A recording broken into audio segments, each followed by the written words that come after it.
слушать, хотя сейчас. Харе Кришна, доброе утро. Харе Кришна. Ты хочешь, скажи это? Доброе. Харе Кришна.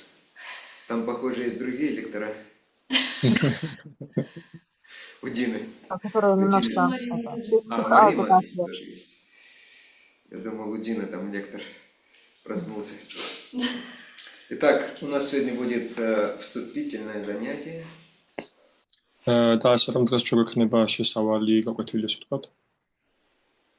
Мы в целом поговорим, для чего и зачем это нужно.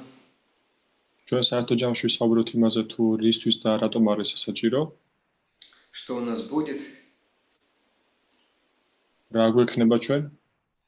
И куда вы потом попадете? Что с вами случится? Вот. И вначале мы просто немножко, как я сказал, поговорим о том, для чего все это.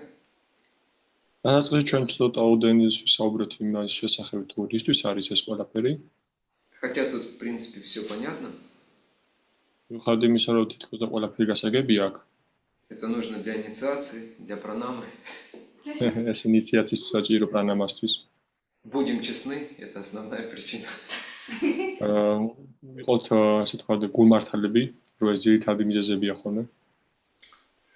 Но мы постараемся также, чтобы другие причины тоже были.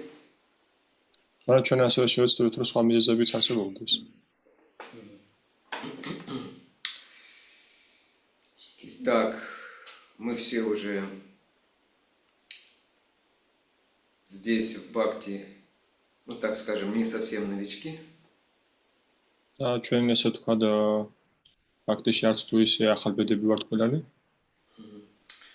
И каждый из вас что-то знает. Что такое преданное служение? И с чем его едят? Я просто вспомнил детскую книжку «Винни-Пух и все-все-все». Не знаю, в Грузии ее читали или нет. Известно.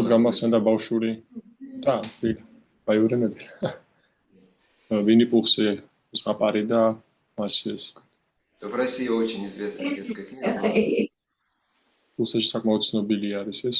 Вот. И там эти зверюшки собрались в экспедицию на Северный полюс. Ну,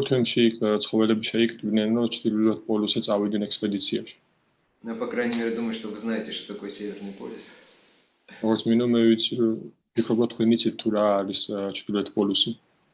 И там такой стишок был. И каждый в экспедиции ужасно был бы рад узнать, что значит полюс и с чем его едят. Ну,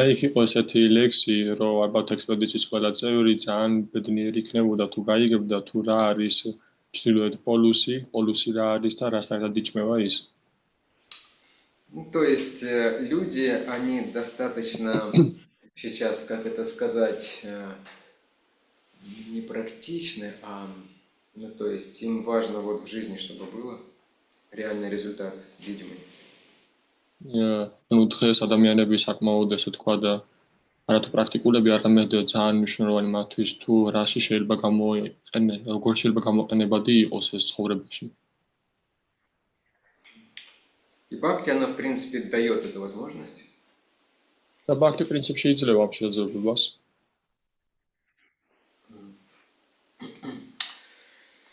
Если мы все делаем правильно. თუ ჩვენ ყველაფერს სწორად ვაკეთებთ. Так мы уже знаем какие-то вещи, много слышали. და ჩვენ უკვე ვიცით ბევრი რამ და ბევრი რამ მოგვისმენია. И в этом есть и преимущество, и проблема. ამაში არის უპირატესობა და პრობლემაც. Мы знаем, что есть две категории философских знаний и невежества. და ჩვენ ვიცით რომ არსებობს ორი კატეგორია ფილოსოფიური ცოდნის და უმეცრების. Когда я еще был школьником, я часто слышал в России одну шутку. როცა ჯერ კიდევ მოსწავლე ვიყავი სკოლის, ხშირად მესმოდა რუსეთში ერთი ხუმრობა. Такая поговорка. знание свет, а не знание чуть свет и на работу. Невежество. ცოდნა არის სინათლე და უცოდინარობა არის ცოტაოდენი სინათლე და სამსახური. То есть человек, обладающий знанием, он работает, если работает, то в чистом кабинете, за компьютером. ადამიანი, რომელსაც ცოდნა გააჩნია, ის მუშაობს, მაგრამ მუშაობს სულთა სამსახურში. С чашечкой кофе на столе. Ну, нам нельзя это, конечно. ოფისში კომპიუტერის წინ და ყავით ხელში, ну ჩვენთვის რა თქმა უნდა ეს შეიძლება. Где-нибудь, может быть, в банке работает, еще где-нибудь. შეიძლება ბანკში მუშაობდეს ან კიდევ სადმე. А человек, у которого нет образования, вы знаете, где он работает? Дворником, охранником. და ადამიანი, რომელსაც არ აქვს ცოდნა, თქვენი იცით თუ სად მუშაობს, ის როგორც მეზობე და ან დაცვაში. Ну, правда, с точки зрения здоровья лучше дворником работать, чем за компьютером. რა თქმა უნდა, ჯანმრთელობის გადმოსახედიდან უჯობესია მეზობედ მუშაობდეს ადამიანი ვიდრე კომპიუტერში. То есть знание помогает нам очень сильно в жизни. ანუ ცოდნა ძალიან ძლიერ გვეხმარება ჩვენ ცხოვრებაში. Но есть кое-что, что может быть вроде как знание, но на самом деле хуже, чем невежество. მაგრამ არსებობს რაღაც, რაც გარეგნულად თქოს ჩანდეს როგორც ცოდნა, ანუ აღვიქოთ როგორც ცოდნას, მაგრამ უარეს იყოს ვიდრე უმეცრება.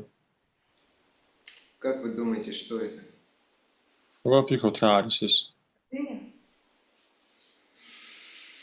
Гордыня близко, да, но სიამაყე? на чем она возникает? სიამაყე ახლოს არის, მაგრამ საიდან ჩდება ის? Что я? Да. Старый цодно. То есть неправильное знание. Когда ты думаешь, что ты знаешь. Шли еще панишат читериас. Упросашиши арис. Старый цодно видре арцодно сай.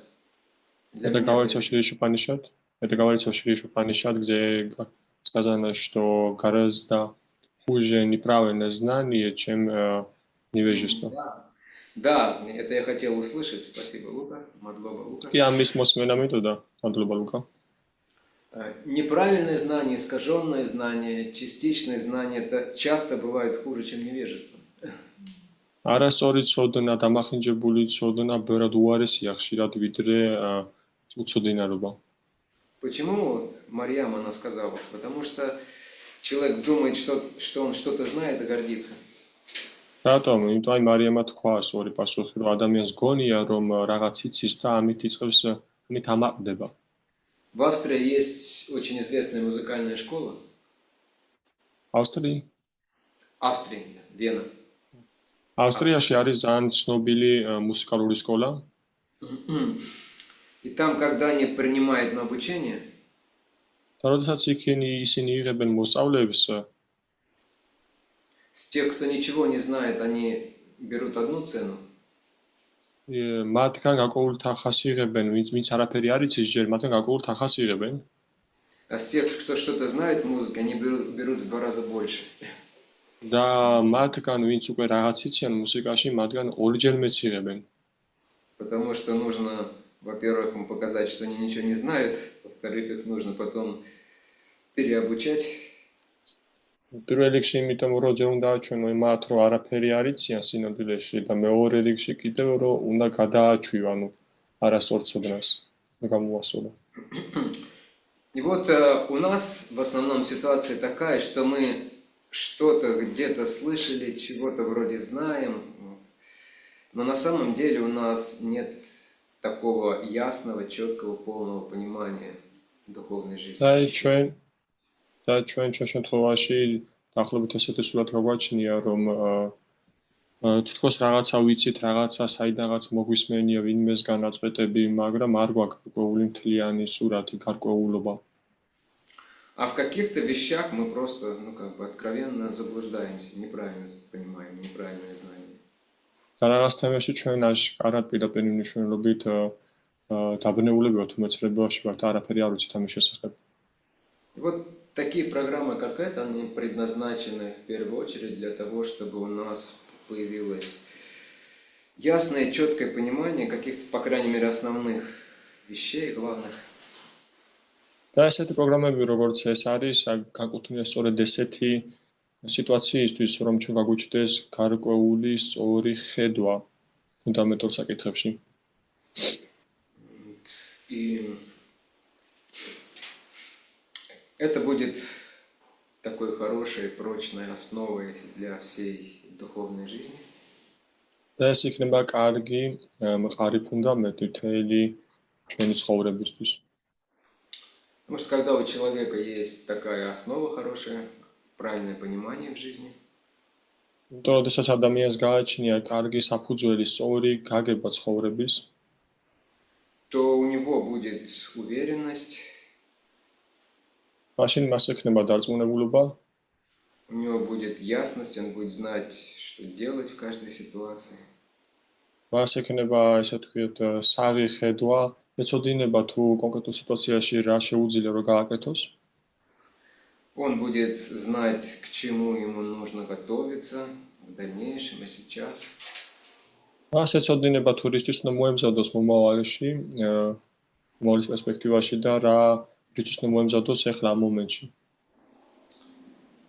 То есть и это является основой веры, духовной жизни, нашей правильной веры. და ეს წარმოადგენს საძირკვლის ფუნდამენტს, ესე ვთქვა და წმენის ჩვენს ცხოვრებაში. Ну, также это помогает в проповеди. და ეს ასევე დამხმარე არის ქადაგებაში. Когда мы сами все четко и ясно понимаем, нам очень легко доводить до людей. როდესაც ჩვენ ყველაფერი კარგად, ნათლად გვესმის, ძალიან მარტივია, რომ ადამიანებამდე მიიტანოს საქმე. Поэтому мы будем говорить об основных, главных принципах в бхакти. ამიტომაც ჩვენ ვისაუბრებთ ძირითად მთავარ პრინციპებზე ბhaktis. Начиная с того, с Кришны, с его энергией. დაწყებული კრიშნასგან, მის ენერგიისგან, Нашего положения здесь. ჩვენი მდგომარეობა აქ, Потом много практических вещей.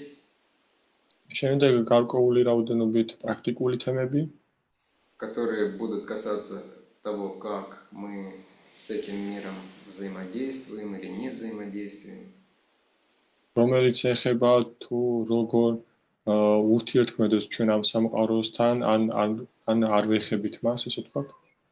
С материальным миром, какие есть красные черты, მატერიალურ სამყაროსთან როგორი მკვეთრი ხაზები არსებობს გამსაზღვრელი საზღვრები, ესე ვთქვათ. и также, конечно, как мы общаемся с духовным миром, с духовной энергией. და ასევე თუ როგორ ურთიერთობთ ჩვენ სულიერ სამყაროსთან, სულიერ ენერგიასთან.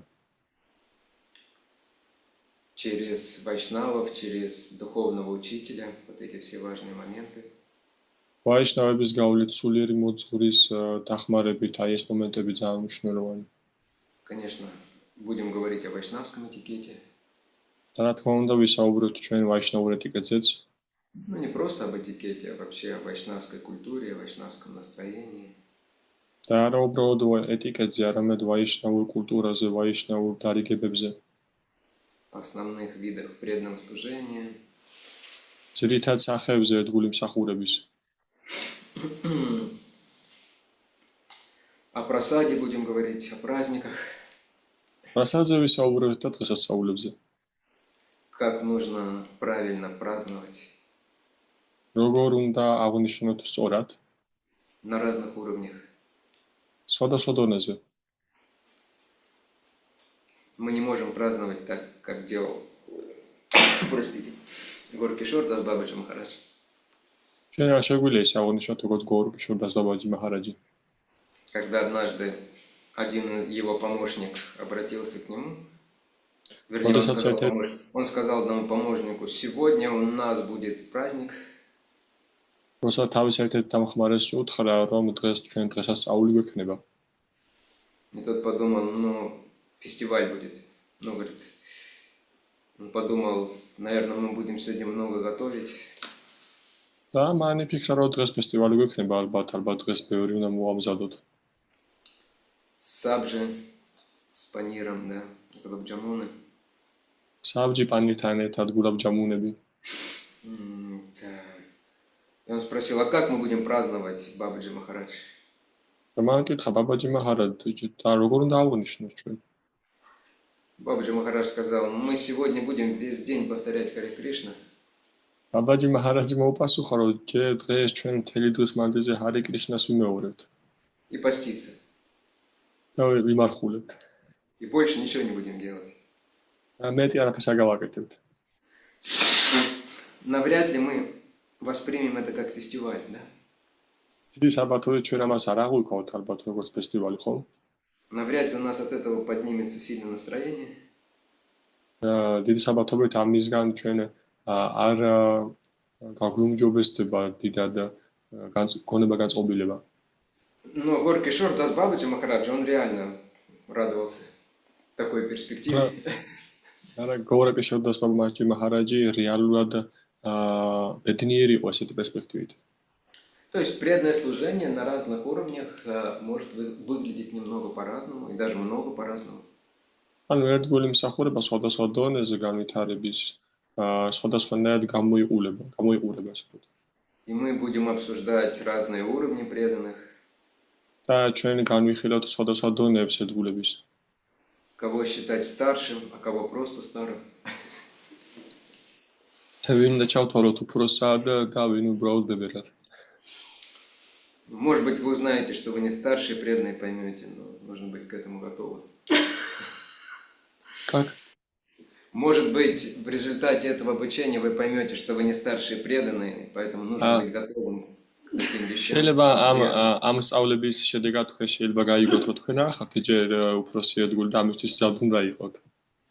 И мы будем говорить также о духовном мире. ჩვენ ასევე ვისაუბრებთ სულიერ სამყაროზე. О том, какие у нас отношения с Кришной. თუ როგორი ურთიერთობები გვაქვს ჩვენ კრიშნასთან. И о том, с какой стороны нужно подходить к Кришне. და იმის შესახებ თუ რომელი მხრიდან უნდა შემოუვაროთ კრიშნას, რომელი მხრიდან უნდა Знаете, მიუახლოვდეთ. с какой стороны нужно к Кришне подходить? იცით რომელი მხრიდან უნდა მიუახლოვდეთ კრიშნას? Вопрос. კითხვა. А есть какие-то предположения, с какой стороны нужно подходить к Кришне? Справа, слева, сзади, сверху, снизу? Из сердца. Из сердца. А как это? С любовью. С любовью, да. А более конкретно. Вот сейчас, если нет любови, а у меня и сердца нет еще к тому же. მათაჯი ამბობს რომ გულიდან ანუ სიყვარულიდან მიუახლოვდეთ და თუ ჯერ არ მაქვს სიყვარული, მაშინ როგორ? Есть такой стих, который написал Шрила Джива Госвами. ასეულს ასეთი ლექსი რომელიც დაწერა შრილა ჯივა გოსვამი.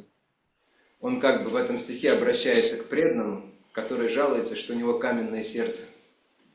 ის ასე თქვა და ეს ამ სიტყვებით მიმართავს ერთგულს რომელიც ღელავს ასე თქვა წუწუნებს რომ მას ქვის გული აქვს. Вы иногда чувствуете, что у вас сердце немного каменное. თქვენ ხანდახან გრძნობთ რომ თქვენი გული ხანდახან ქვასავით არის. Иногда даже чувствуется, что оно более каменное, чем Кавказские горы. ხანდახან გეჩვენება რომ ის უფრო გაქვავებულია უხეშია ვიდრე კავკასიის მთები. И обычно преданные переживают, что же у меня такое каменное сердце-то? და როგორც წესი ერთგული ამის გამო წუხს რომ რატომ აქვს გული ესეთი გაქვავებული. Но Джива Госвами говорит, о чем ты переживаешь, брат? ჯივა გოსვამი ამბობს რომ რის გამოღელავ ძმაო? У тебя хотя бы сердце каменное есть сердце. У меня нет сердца вообще. შენ ქვის გული მაინც გაქვს, მე საერთოდ არ მაქვს გული. Вот. Ну, то есть, видите, вы даже не знаете, с какой стороны подойти к Кришне. აი ხედავთ თქვენ ისიც კი იცით რომელი მხრიდან მიუახლოვთ. С какой стороны? Она подходит к Кришне. Ну, не каждый რომელი день. მხრიდან მიუახლოვთ კრიშნას. Вот это же Елена. აი მათაჯი Она точно Матаджи должна здесь. знать, с какой стороны к Кришне подходить. მათაჯი ელენაზე საერთოდ რომელი მხრიდან მიუახლოვდეს. ეს ზარტაში შედის. Вы сдаетесь? Снизу надо подойти, снизу. Снизу нужно яму подкопать под стопами Гуранитай и вылезти С оттуда. лотосных стоп надо подойти. С лотосных стоп. Лотосных стоп. წერტები Подползти, წერტები да, დონამ и უახლოვდეთ. встать. და მიაწოწდე ალბათ. ავენა Ну, неплохой ответ, интересный, но не совсем правильный. კაი პასუხია საინტერესო, მაგრამ არც თუ ის ისწორი. Кришна может не понравиться, что там за черви у меня под ногами копошатся. კრიშნა შეიძლება არ მოეწონოს, რომ რა ფუტფუტებს აქ ჩემი ფეხების ქვეშ. Вот. На самом деле ответ очень простой. შინაგანში პასუხი ძალიან მარტივია. Я удивлен, что никто не догадался. Матаджи Дина Какой-то- даже ничего не сказала. Может, она правда მე знает. მეკვის რომ ვერავინ ვერ გამოიცემ, ალბათ მათაჯი დინა ალბათ დაკავებული რაღაცით. Поэтому она бы сказала, я думаю. К Кришне нужно подходить со стороны духовного учителя. კრიშნასთან Сначала со მივახლოვდეთ стороны სულიერი Шримати მოძღვრის Радхарани. მხრიდან. Со стороны Шримати Радхарани нужно к Кришне подходить. Следующий вопрос, с какой стороны подходить к Шримати Радхарани? კრიშნასთან მივახლოვდეთ შიმატი ათარანის მხრიდან და შემდეგ კითხვა ისმის როგორ მხრიდან მივახლოვდეთ შიმატი ათარანის. К Шримати Радхарани нужно подходить со стороны Лалиты. შიმატი ათარანის უნდა მივახლოვდეთ ლალიტას მხრიდან. К Лалите нужно подходить со стороны Рупы Манджари, которая в играх Господа является Рупой Госвами. ლალიტას უნდა მივახლოვდეთ რუპა მანჯარის მხრიდან, რომელიც უფალი ჩაიტანის გართობებში რუპა გოსვამია. Ну и так далее, до наших духовных, до Прабхупады, до наших духовных учителей. და ასე შემდეგ პარამპარაში ანუ ჩვენი სულიერ მოძღვრამდე შილა პრაბჰუპადამდე. Это самый правильный способ, как подходить к Кришне. ეს არის ყველაზე სწორი მეთოდი, როგორ მივახლოვდეთ კრიშნას. Также вы узнаете еще более интересный вопрос, а с какой стороны Кришна подходит к нам? და ასევე თქვენ გაიგებთ ძალიან საინტერესო კითხვაზე პასუხს თუ კრიშნა რომელი მხრიდან მოდის ჩვენთან. იფიქრეთ. Подумайте. Всех. М? იფიქრეთო. Не Со обязательно всех. сразу. Со всех. Со всех значит ни с какой. ყველა მხრიდან. ყველა მხრიდან ნიშნავს არც ერთი მხრიდან, საბოლოოდ. Со всех сторон к нам подходит безличный Брахма. ყველა მხრიდან Самых ჩვენამდე близких. მოდის უპიროვნო ბრაჰმანი. Самых близких наших Также людей. со стороны духовного учителя. Духовного учителя. Да, ваш Сулиер ответ имеет Моцгурис Фридано. смысл. Но Кришна, как правильно Матаджи сказала, она хотела сказать, может подойти с любой стороны, и на самом деле он всегда подходит с неожиданной стороны. როგორც მათაჯი თქვა კრიშნამ ყველა მხრიდან შემოდისაო, მაგრამ სინამდვილეში ის მოდისაო ყველაზე მოულოდნელი მხრიდან. Кришна может подойти к вам со стороны какого-нибудь бомжа или дворника с метлой. კრიშნა შემოვიდეს თქვენთან რომელიმე ბონჟის მხრიდან ან მეზოვის მხრიდან И обратиться к вам. და მოგმართო თქვენ. Так же, как, например, Шрила Прабхупада, когда он ехал в трамвае, ему, по-моему, то ли, я не помню, кондуктор, это был или военный, он сказал, ну а чего вы с вами же распространяете журналы? Нужно, журналы люди не ценят, выбрасывают, нужно книги издавать и книги распространять. როგორც მაგალითად შილა პრაბჰუპადა შემთხვევაში, როდესაც ის ჟურნალებს ავრცელებდა ქუჩაში, მასთან ერთად კონდუქტორი მივიდა თუ რაც გამრელი ქუჩაში და უთხრა, სვამიჯი, რატო ავრცელებთ თქვენ ამ ჟურნალებს? მას ხოლმე ძალიან მალე გადაყრიან, წაიკითხავენ და გადაყრიან, თქვენ წიგნები უნდა გაავრცელოთ. И Шрила Прабхупада не стал возмущаться, кто ты такой, чтобы мне советовать. Я ученик Кришна. Бхактисиданта Сарасвати Госвами Махараджа. და შილა პრაბჰუპადა ამის გამო არ გაბრაზებულა, რომ ვინ არის ეს დარიგებების მაძლესმე ბაქთისინას შავსტაკურის მოწაფევა. К этому времени он, наверное, лет 35 уже Харе Кришна повторял. 35 лет повторял Харе Кришна. ის ამ დროისთვის უკვე 35 წელზე მეტი მეორდა ჰარე კრიშნას, ან მე ვიმეორებ 35 წელია უკვე ჰარე კრიშნას. Но он понял, что это Кришна. Кришна ему сказал. ის Как этого? Услышал ის голос. მიხვდა რომ ეს კრიშნა, რომ კრიშნა მუთხრა ამ დროს. Или еще более яркий пример, когда Шрила Прабхупада был сердечный приступ в Америке. ან უფრო ნათელი მაგალითად როდესაც შილა პრაბჰუპადას გული შეტევა, როდესაც შილა პრაბჰუპადამ გული შეტევა მიიღო ამერიკაში. И среди его учеников не было докторов. У нас много докторов здесь среди преданных, по крайней мере, будущих. და ის მოწაფეებს შორის არ იყო არავინ ექიმი, ჩვენ შემთხვევაში ახლა ბევრი ექიმი არის ჩვენს გარშემოვალ გულების საზოგადოებაში. Не знали, что делать, они начали быстро искать врача, были еще выходные. არ იცოდნენ რა გაეკეთებინათ და დაიწყეს სასწრაფოდ ძებნა ექიმის და ჯერ დასვენების დღეები იყო. В конце концов, они нашли одного, но он был подвыпивший. ბოლოს და ბოლოს იყო ეს ერთი, მაგრამ ის ცოტა ოდენ ნასვამი იყო. Он пришел, пощупал пульс Прабхупады и сказал, все ясно. Он сказал, этот пожилой человек слишком много молится. ის მოვიდა ექიმი და შილა პრაბჰუდას პულსი შეამოწმა და მან მალევე თქვა დასკვნა რომ ყველაფერი გასაგებია რომ ეს მოხუცებული ადამიანი ძალიან ბევრ სულოცულობს. Ему гулять нужно больше. მან უფრო მეტი უნდა ისეირნოს. Ученики были возмущены. მოწაფეები ძალიან გაბრაზებულები იყვნენ. Но Прабхупада, он услышал Кришну в этих словах. Указания Кришны. მაგრამ პრაბჰუდა მოისმინა ამ სიტყვებში და შეამჩნია კრიშნას მითითება. И благодаря этому он не только больше прожил, но и появилось много очень уникальных бесед с учениками, и не только с учениками, которые проходили во время этих прогулок, происходили. და ამის სწავლობით შეპროპადამ უფრო მეტი კი არის დაყვა ამ სამყაროში უბრალოდ არამედ ძალიან ბევრი უნიკალური ჩანაწერები გაჩნდა, როდესაც ის დილის გასაინების დროს თავის მოწაფეებს ესაუბრებოდა და კითხვებზე პასუხს ემდა და არა მარტო მოწაფეებს. И по большому счету это цель всего знания.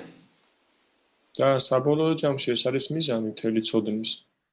В Бхагавад-гите есть очень известный стих 4.34. Кто-то из вас его даже знает, наверное. ბაგავად-გიტაში არის ძალიან ცნობილი ლექსი 4.34 ზოგიერთმა თქვენ ალბათ იცის კიდევაც ეს. Тадвидхи пранипатина парипрашнена сивая. Что нужно обратиться к духовному учителю. რომ საჭიროა რომ მიმართო სულიერ მოძღვარს თავდაბლობით. Учить его посвящение, служить ему, попрошать его смиренно. მიიღო მის თავშესაფარი ინიციაცია, ემსახურო და თავდაბლად გამოკითხო. И тогда тебе откроют знания. და მაშინ შენ გაგიხსნია ცოდნას. А в следующем стихе, он не такой известный, говорится, какое знание откроется. და შემდეგ ლექსში, რომელიც არც თუ ისე ცნობილია, ნათქვამია თუ რა ცოდნა გაიხსნება შენთვის. Если говорить двумя словами, то там говорится, ты будешь способен видеть Кришну во всем и во всех. და უფრო დეტალურად თუ ჩავშლით ამ თემას, იქ ნათქვამია, რომ შენ ყველაფერში და ყველგან დაინახავ კრიშნას. А если ты видишь только Кришну во всем и во всех, да, то это что значит? და თუ შენ ხედავ მხოლოდ კრიშნას ყველაფერში და ყველგან, რას ნიშნავს ეს? Что с вами происходит, когда вы видите Кришну или когда вы видите Нитая Гадрумчандру? Когда приходите в алтарную? რა გემართება თქვენ, როდესაც ხედავთ კრიშნას, როდესაც მოდიხართ და ნიტაი გოდუმჩანდრას ხედავთ? Даже если на улице дождь, у вас плохое настроение, вы не выспались, болит спина. და თუნდაც ქუჩაში ხართ, წვიმს და ცუდი განწყობა გაქვთ. Или вы прослушали скучную лекцию на Бхакта-программе.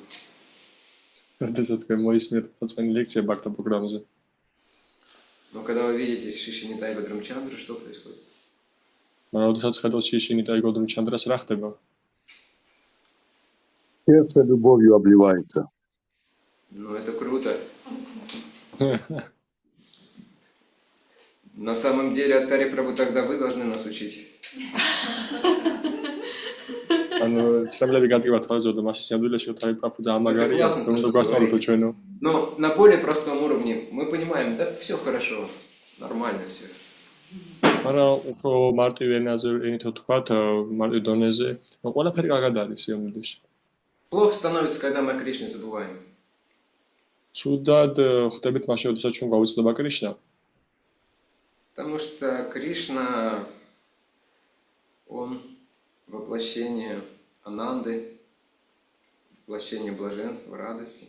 Соприкасаясь с ним, мы тоже немножко перенимаем это. Тора Кришна არის გამოვლენა ანანდასი, ანუ ნეტარების და ბედნიერების წყაროსი, და როდესაც ჩვენ მას ვეხებით, ჩვენს გადმოგვედება ეს. Так, теперь мы немного поговорим о том, что дает нам знание, а вернее преданное служение, которое мы совершаем сознанием. და ეხლა ჩვენ ცოტავდენ ვისაუბრებთ იმის შესახებ, თუ რას გვაძლევს ცოდნა ერთგული მსახურების შესახებ. Во-первых, конечно, когда у нас есть знание, понимание, то больше шансов, что мы достигнем результат, который нам нужен. და პირველ რიგში, რა თქმა უნდა, როდესაც ჩვენ გვაქვს ცოდნა, როდესაც ჩვენ გაგება, უფრო მეტი შანსი გვაქვს, რომ შედეგს მივაღწიოთ. У человека подвести к компьютеру какого-нибудь необразованного дикаря и сказать «сделай то и то», он ничего не будет знать, на какую кнопку нажимать. ადამიანს, რომელიც ველური არის, ანუ სადღაც ჯურმული და მოვიდა და არაფერი არის კომპიუტერის შესახებ და დავუსვათ კომპიუტერთან და ვეტყვით, რომ ესა და ეს გააკეთეთ, ის ვერაფერს ვერ გააკეთებს. То есть он ничего не сможет там найти, ничего не сможет сделать. ვერაფერს პოვნას ვერ შეძლებს და ვერაფერს ვერ გააკეთებს იქ. Даже если ему очень нужно. და თუნდაც რომ ძალიან ჭირდებოდეს მას. Или, например, если кто-то заболел, мы или кто-то рядом с нами, если мы не обладаем знанием в медицине. მაგალითად, როდესაც ჩვენ რაიმე დავავადით და ვინმე ავატყოფოს ჩვენს გარშემო, ჩვენ ვერაფერს გაკეთებას ვერ შეძლებთ, თუ ჩვენ არაფერი არ ვიცით მედიცინაზე. То мы не сможем особенно помочь ни себе, ни другим. დიდად ვერ შეძლებთ ვერავის დახმარებას, ვერც საკუთარ თავს ვერ დავეხმარებით და ვერც სხვას. То есть знание помогает нам достигать результата. ანუ ცოდნა გვეხმარება, რომ ჩვენ შედეგს მივაღწიოთ. Как лучше это сделать?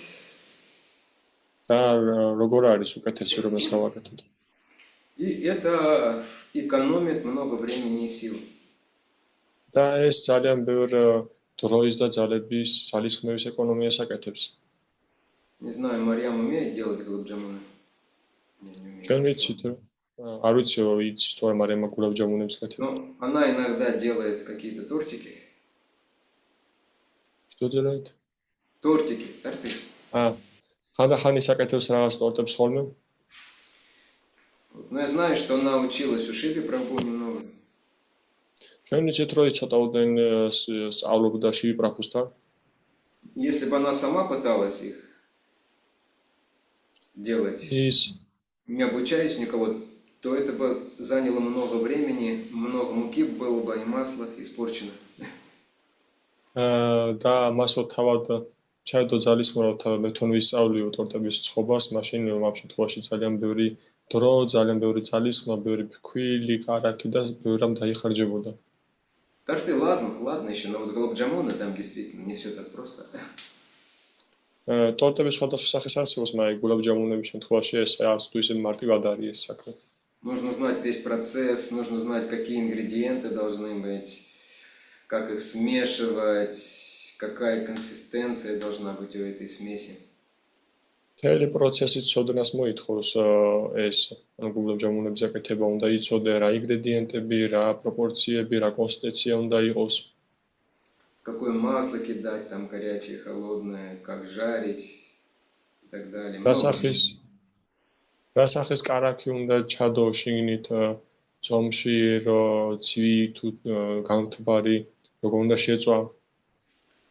Если мы делаем это методом проб и ошибок, то это очень долго, много ошибок, много сил потрачено, оказывается, много времени. თუ ჩვენ ვაკეთებთ ამას, ასე ვთქვათ, ცდის და ანუ შესტუმებზე სწავლის მეთოდით, მაშინ ძალიან ბევრი დრო და ძალისხმევა იხარჯება მაშინ. Еще один очень важный момент, для чего мы изучаем духовную науку. Нам необходимо знать, какие могут быть там препятствия. და კიდევ ერთი მნიშვნელოვანი მომენტი, თუ რის გამო ვსწავლობთ ჩვენ სულიერ თემას, არის ის, რომ ვიცოდეთ თუ რა სახის წინაღობები შეიძლება შეგვხვდეს. Чтобы потом, когда что-то случится, мы не были в полной растерянности. იმისათვის, რომ შემდეგ, როდესაც რაღაც მოხდება, ჩვენ არ ვიყოთ სულიერ დაბნეულები. Как вчера мне позвонил один молодой преданный. როგორც გუშინ მე ერთმა ახალგაზრდა ერთგულმა დამირეკა. Не буду говорить кто, но вы его знаете. არ ვიტყვით ვინ იყო ეს, იმიტომ თქვენ იცით, იცნობთ მას. И он начал мне рассказывать свой опыт. Говорит, а теперь я расскажу о самом главном. Я думаю, что он расскажет сейчас. Что там самое главное. და მან დაიწყო თავისი გამოცდილების გაზიარება და მე მითხრა რომ ეხა ყველაზე მთავარს გეტყვით. И видно, что он был очень потрясен этим опытом, которым он делился. ჩანდა რომ ის ძალიან შეზრწუნებული იყო ეს ვთქვათ ამ გამოცდილებით რომელსაც აზიარებდა. Я, конечно, не люблю эзотерику сильно. რა თქმა უნდა დიდ არ მიყვარს ეზოთერიკა. Но он рассказал о том, как он там среди ночи вдруг почувствовал, что кто-то его душит. მაგრამ მან უცები იგრძნო სადაც შუაღამისას რომ ვიღაც აღჭობს მას. Он говорит, я хотел что-то сказать, не мог, хотел встать, не мог, хотел проснуться, не мог. მან მოყვა რომ მე მინდოდა რაღაც თქმა და არ შემეძლო, მე მინდოდა წამოდგომა და არ შემეძლო, მინდოდა რომ გამეღვიძა, მაგრამ არ შემეძლო. Я ему сказал, да лучше хренами расскажи, с этим-то все понятно. და მე უთხრა რომ უკეთესი იქნება რომ ჰარინამაზე მოყვე ამასთან გასაგებია ყველაფერი. Я думаю, у вас у всех был опыт, что, ну, молодых, может быть, не было, что иногда просто духи нападают на нас. ხანდახან ყველა თქვენგან შეიძლება და დამართούν და ესეთი რამ როდესაც ხანდახან სულები თავს გესმიან. И он удивился, мы же там были, это в квартире преданных, там божества. და ის გაკურებული იყო რომ ჩვენ ხო ერთგულებთან ერთად ვცხოვრობთ და ღვთაებები არიან იქ. Я ему сказал, ну, духам нравятся преданные, преданные всем нравятся, и духам в том числе, потому что преданные привлекают своей чистотой. მე ვუთხარიო რომ მოჩვენებებს სულებს მოწონთ ერთგულები, იმიტომ რომ ერთგულები ზიანო თავისი სულთავით ყველას. А для божеств, ну, духи такие же дети, частички. და ღვთაებებისთვის სულები ან მოჩვენებები ისეთივე ბავშვები არიან, ისეთივე ნაწილაკები არიან როგორც ჩვენ. Вот я его успокоил, потому что у меня много раз был такой опыт. Как? Извините. Я его успокоил, говорю, нормально, у меня много раз, говорю, был такой опыт.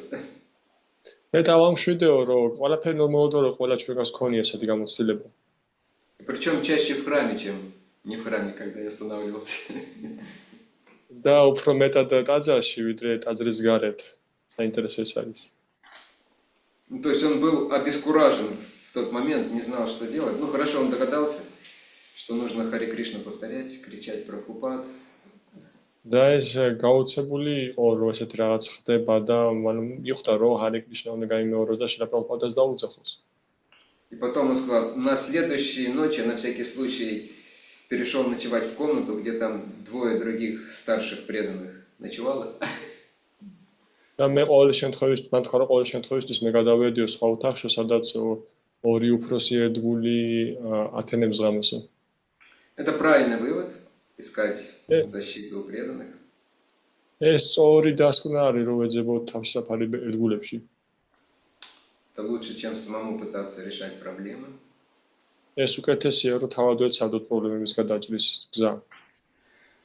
Вот. И также знание помогает нам понять, где мы находимся.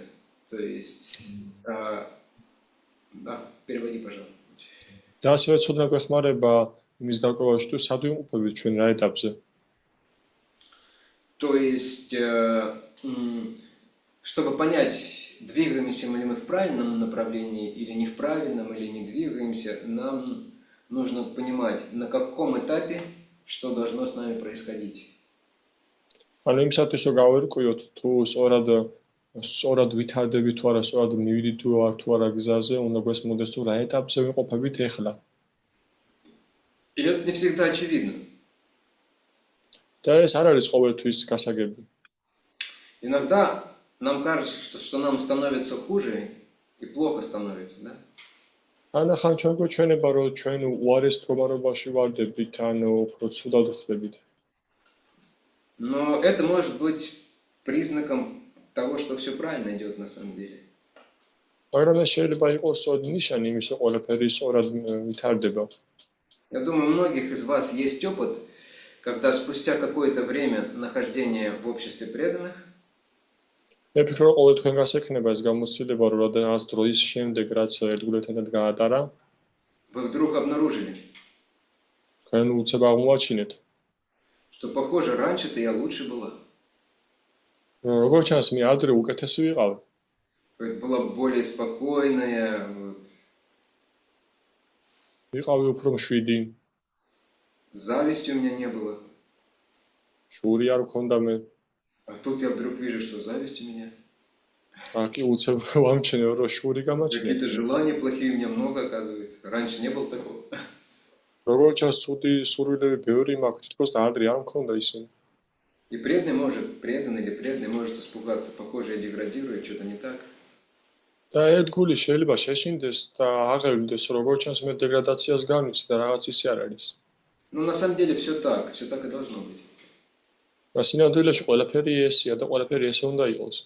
На каком-то этапе духовной жизни просто мы начинаем видеть все вот эти грязные вещи в себе, которые раньше были там, но мы их не замечали.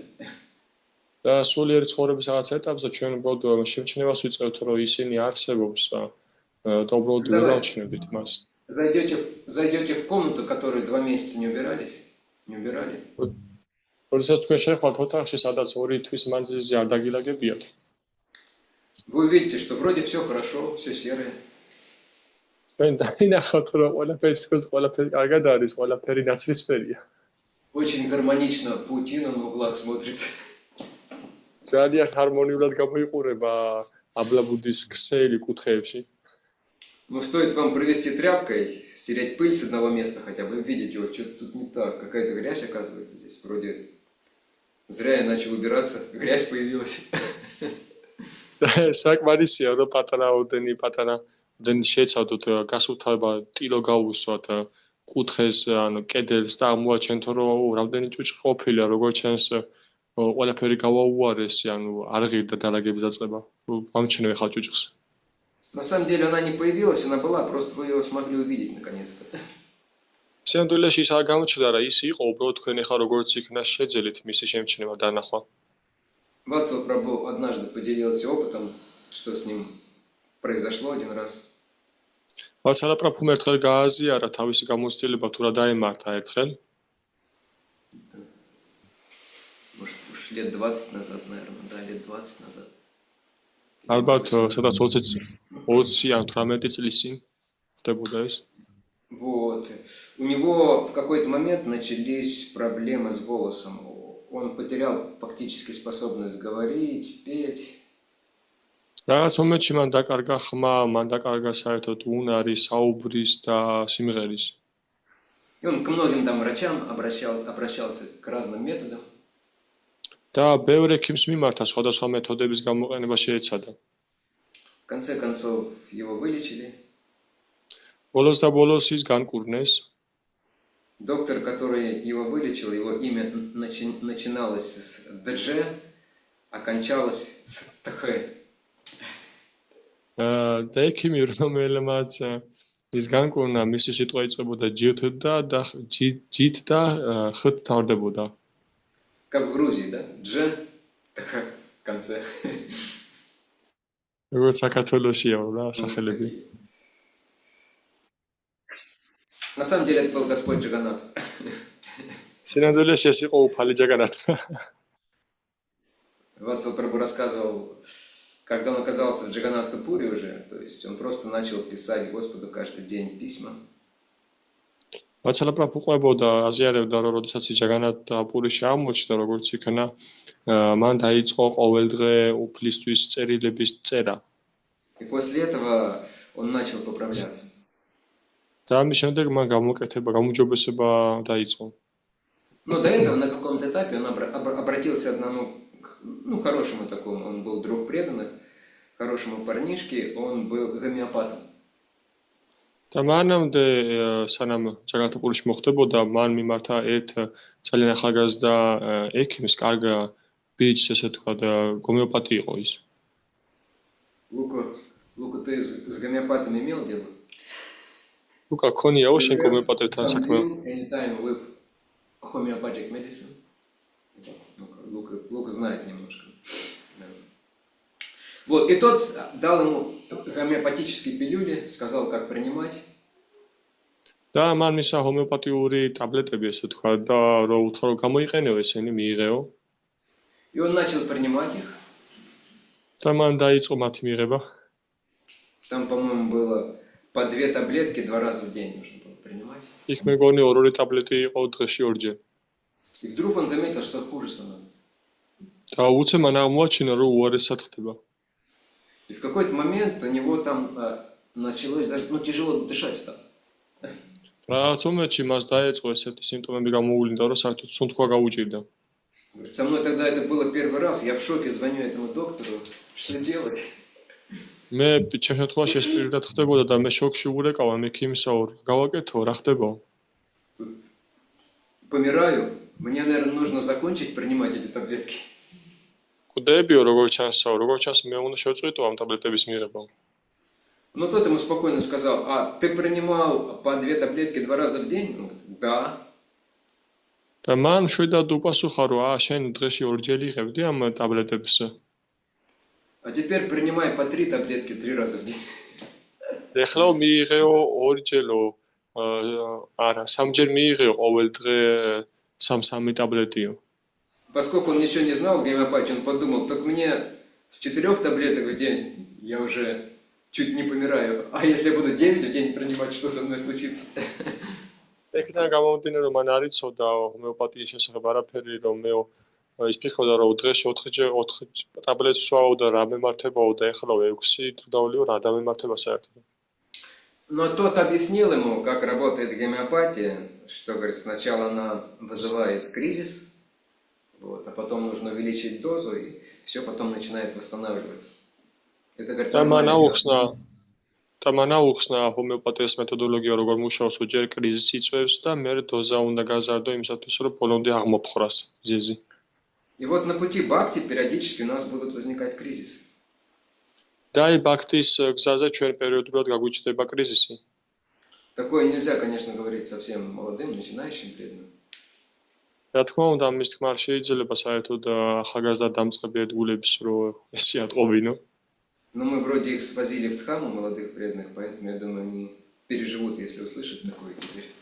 მაგრამ თითქოს ჩვენ უკვე ყავდა ისინი თამაში და მე ფიქრობ, რომ გადაიტანენ თუ ამას მოისმანენ ახლა. То есть кризис это не всегда плохо. რომ კრიზისი არ არის ყოველთვის ცუდი. Но есть также действительно кризисы, которые опасны. И знание помогает нам понимать по определенным признакам, понимать, нормально ли это, или действительно что-то плохое начинает происходить с моей жизнью духовной. მაგრამ არსებობს კრიზისები, რომელიც მართლაც არ არის კარგი და სულიერცოდნა გვეხმარება სწორედ იმაში, რომ გავარჩიოთ, გავერკვიოთ, რომ აი ეს კრიზისი არის ჩემთვის სასარგებლოა და ეს არ არის ცუდი და რაღაც შველა უნდა ვეძებო. Ну и много хороших вещей, которые описываются, по которым мы тоже можем ориентироваться.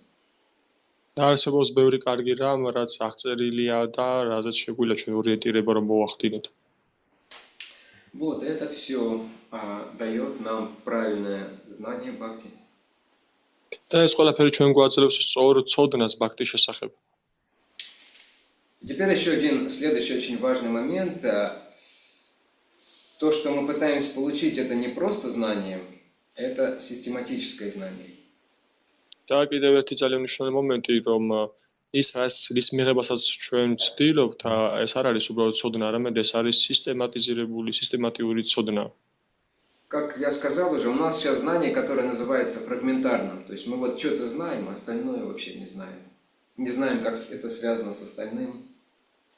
და როგორც დასაწყისში ვთქვი, მე რომ ჩვენ გვაქვს ცოდნა, მაგრამ ეს არის ფრაგმენტარული ცოდნა, რაღაცა ნაწყვეტ-ნაწყვეტი ცოდნა. Начинающие преданные, они обычно узнают, что вот Хари Кришна это хорошо, преданные хорошо, а материалисты это плохо.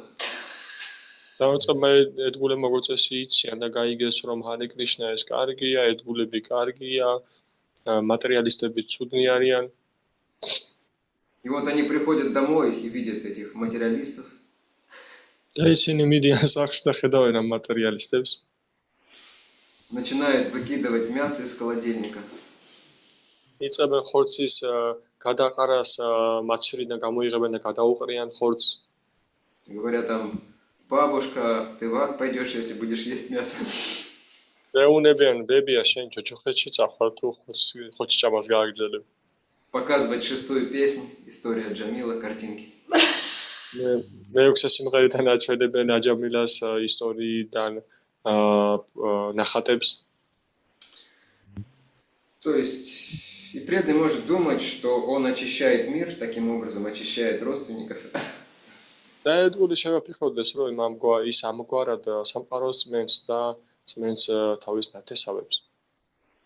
Но в этот момент он вообще не понимает, что эти родственники у него не просто так, и что они тоже вечные слуги Кришны. და ამ მომენტში მას საერთოდ არ ესმის, რომ ეს მის ნათესავები უბრალოდ კი არ არიან მის გვერდით, ან ესე უბრალოდ კი არ არიან, ესე გარეგნულად, არამედ ისინი კრიშნას ნაწილაკები არიან. И что им нельзя проповедовать и помогать так, как проповедовали и помогали нам, потому что мы разные.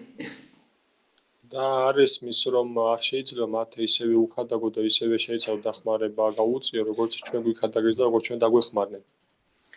Потому что не все сразу вдохновятся Харе Кришной, Харинамой, Прасадом и другими вещами, принципами чистоты. Все люди разные. იმიტომ რომ ყველა ეგრევე არ აენთება ენთუზიაზმით ჰარე კრიშნათი, ჰარინამათი, პრასადით და ყველა ადამიანი სხვადასხვა გვარია, სხვადასხვანაირია. Нам нужно понимать, как действует материальная энергия. და ჩვენ და გვესმოდეს თუ როგორ მოქმედებს მატერიალური ენერგია. Чтобы правильно общаться с ней, чтобы все прогрессировали в результате этого. იმისათვის რომ სწორად ურთიერთქმედოთ მასთან და ყველა განიცდის პროგრესს ამ შედეგად. И вот систематическое знание, то есть знание всего в связи, знание последовательности того, как происходит всех законов, оно помогает нам стать очень уверенными. და სისტემატიზირებული ცოდნა, როდესაც ჩვენ გვესმის თუ რა არის შემდეგ მოდის და რა ეტაპის შემდეგ ედგება, გვეხმარება ჩვენ რომ ძალიან კარგად მოახდინოთ და სწრაფად მოუხდინოთ პროგრესი. Оно делает разум преданного очень таким ясным и острым. ის ხდის ადამიანის გონებას ძალიან კონცენტრირებულს და ძალიან, ესე ვთქვათ, მჭრელი ხდება. И на самом деле настоящий преданный, он всегда хочет учиться. და სინამდვილეში ნამდვილი ერთგულს ყოველთვის გააჩნია სურვილი და ყოველთვის უნდა რომ ისწავლოს. Я поражаюсь всегда Матаджи Сарасвати. მე ყოველთვის გაოცებული ვარ სარასვატი მათაჯით. Говорит, нет, мне нужно поехать в Майпур, мне нужно уже узнать это, мне нужно вот этому научиться. Нет, как же я без этого? მე არა, მე მაიაპურში უნდა წავიდე, მე უნდა ვისწავლო ესა და ეს თემა, მე ესა და ეს უნდა გავიგო. И внутри себя я думаю, Матаджи, да вам уже ничему не нужно учиться. შინაგანად ვიფიქრობ, რომ მათაჯი готов носить. და მე შინაგანად ვიფიქრობ, რომ მათაჯი თქვენ უკვე არაფერს სწავლა არ გჭირდებათ, კრიშნა ისედაც თქვენ შიგნით ხართ უკვე. Вы уже все и всем доказали. თქვენ უკვე ყველას და ყველაფერს დაუმტკიცეთ. Но ей я, конечно, это не говорю, потому что я знаю, что Кришне нравится вот такое настроение преданного. მაგრამ მე ამას არ ვეუბნები მას, იმიტომ რომ ვიცი, რომ კრიშნას მოწონს ესეთი გონება განწყობილება. Когда человек стремится узнать о нем больше, когда он не ленится. როდესაც ადამიანს სურს უფრო მეტი გაიგოს მის შესახებ და ადამიანის აზარმაცოს ადამიანი.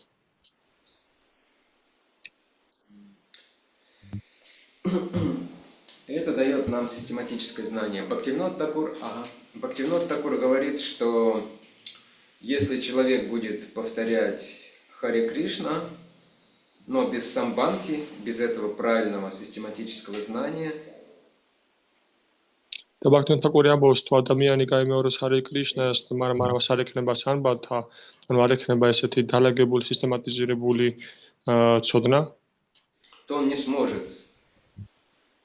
сможет прийти к чистому преданному служению. მაშინ ის ვერ შეძლოს რომ მივიდეს წმინდა ერთგული მსახურებამდე.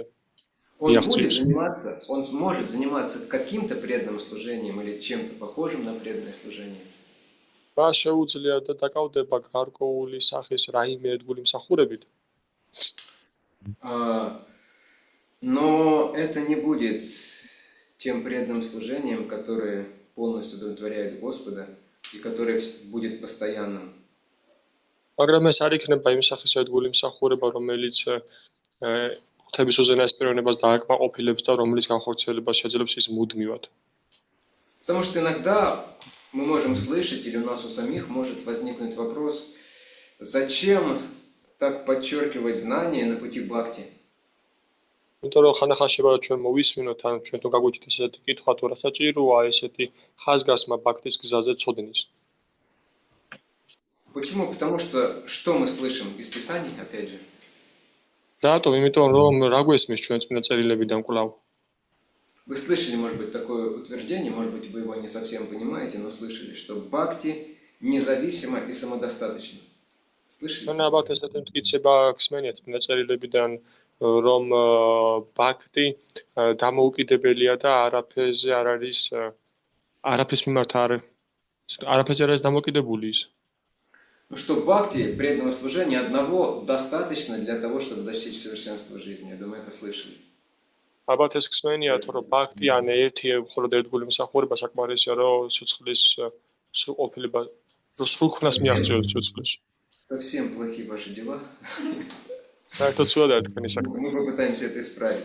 Ну, то есть много утверждений в Шримад Бхагаватам, в других писаниях у ачарьев, что одной бхакти достаточно для того, чтобы достичь совершенства жизни, больше ничем не нужно заниматься.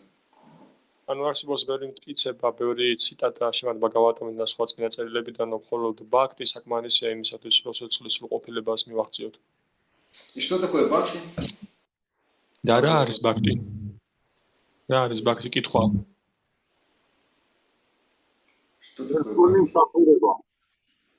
Преданное служение. Преданное служение. Преданное служение, да.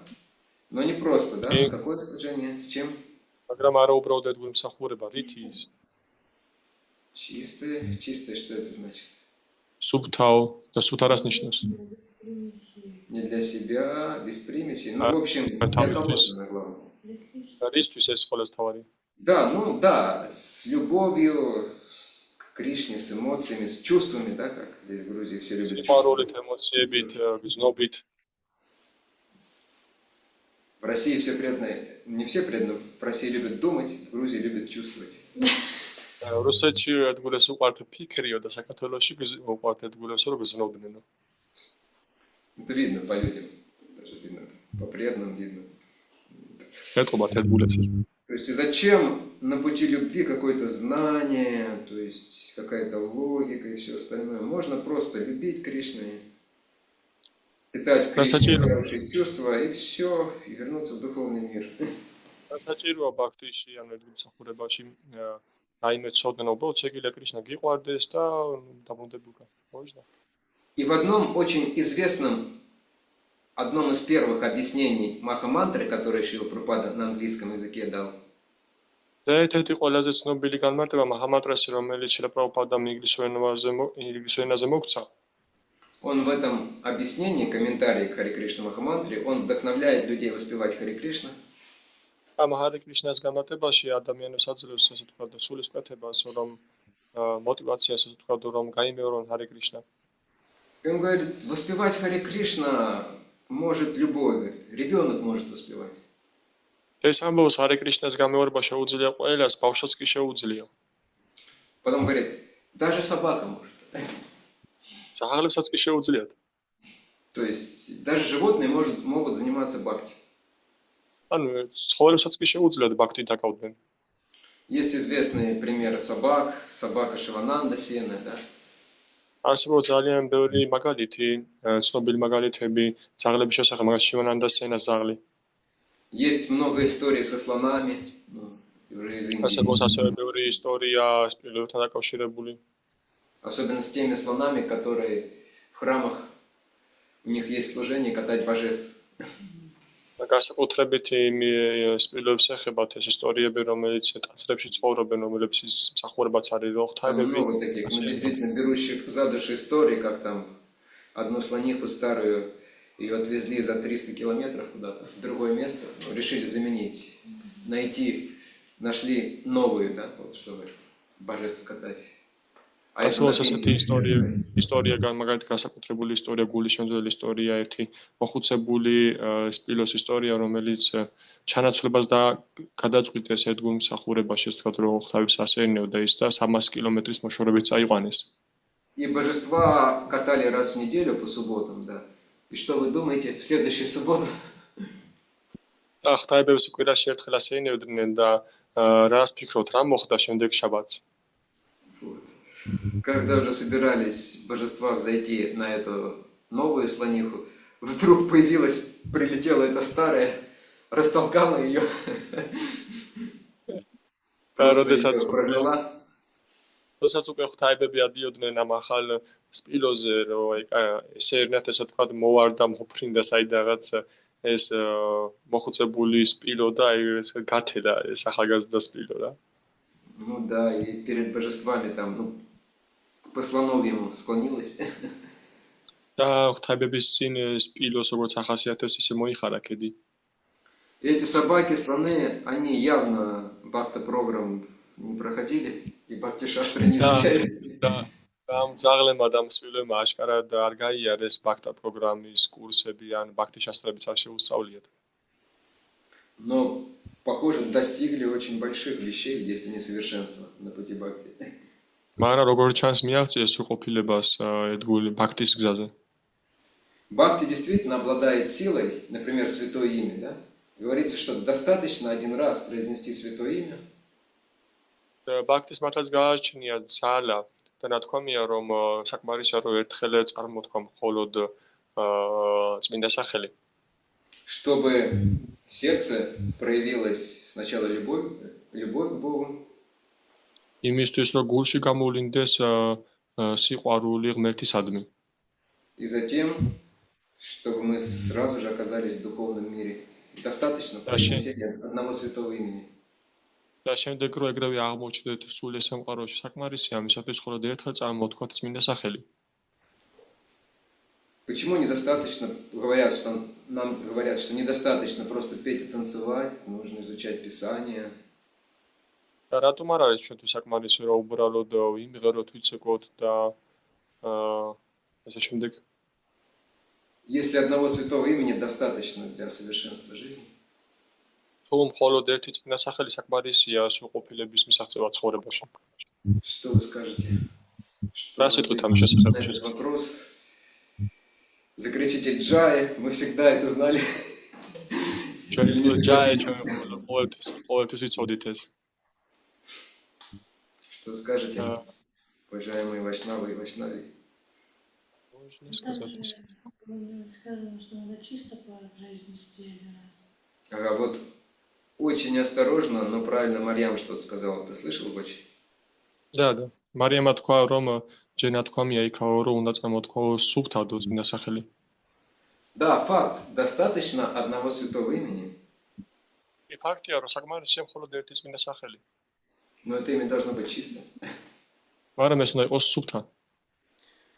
Достаточно любого преданного служения одного вида, чтобы достичь совершенства в жизни. საკმარისია მხოლოდ ერთი ერთგული მსახურება, მხოლოდ რომ მიაღწიო სრულყოფილებას ასევე ცხოვრებაში. Достаточно просто, например, поклоняться божествам, просто делать гирлянды для божеств достаточно. И все, и вернуться в духовный мир. საკმარისია რომ ღვთაებებს მსახურო, უბრალოდ საკმარისია რომ გირლანდები გაუკეთო ღვთაებებს და ამით დაბრუნდეს სულ ეს სამყაროში. Но делать это нужно чисто. მაგრამ ეს უნდა გაკეთდეს სუფთად. И чисто это означает, что значит нужно избавиться от какой-то грязи. და სუფთად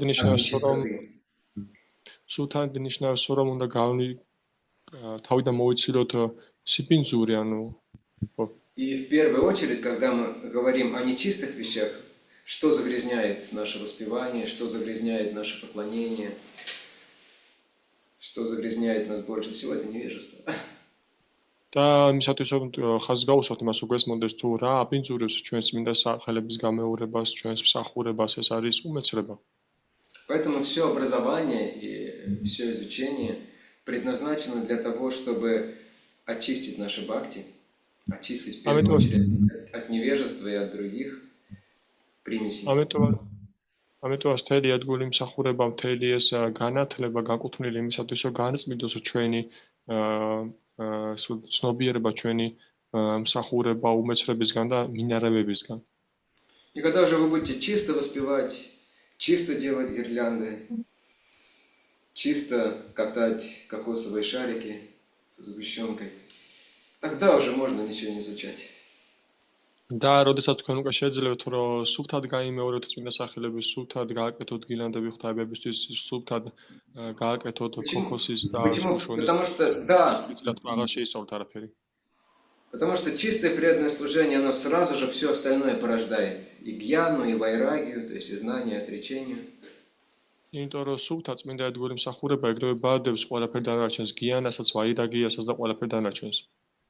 Васудева Бхагавати Бхакти Йога Прайоджанаха Джаная Теша Вайрагьям Янам Чайта Хайтукам. Это начало Шримад Бхагаватам, что чистое преданное служение Господа Васудеве тот же приводит к появлению беспричинного знания и отречения от мира.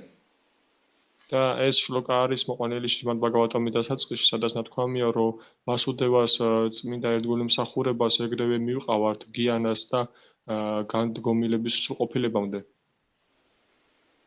То есть больше ничего не нужно на этом уровне, только любить Кришну. Как, например, Горкишор Дас Бабаджи Махарадж. ანუ მეტი არაფერი საჭირო არ არის ამ გზაზე, მაგალითისთვის შეგვიძლია მოვიყვანოთ გოურაკიშორ დას ბაბაჯი მაჰარაჯი. Он неграмотный был. ის არ იყო განათლებული. Он не мог по-настоящему читать и писать. და სინამდვილეში მას არ შეეძლო წესიერად არც კითხვა და არც წერა. Он никогда не изучал Писание, не проходил никаких программ. მას არასდროს არ შეუსწავლია წმინდა წერილები და არასდროს არ გაუვლია რაიმე პროგრამა. Конечно, он общался с бабаджами, с некоторыми, да, но не так много. რა თქმა უნდა, ის ურთიერთობდა ზოგიერთ ბაბაჯისთან, მაგრამ არც თუ ისე ბევრს და არც თუ ისე დიდხანს. Но он постоянно воспевал.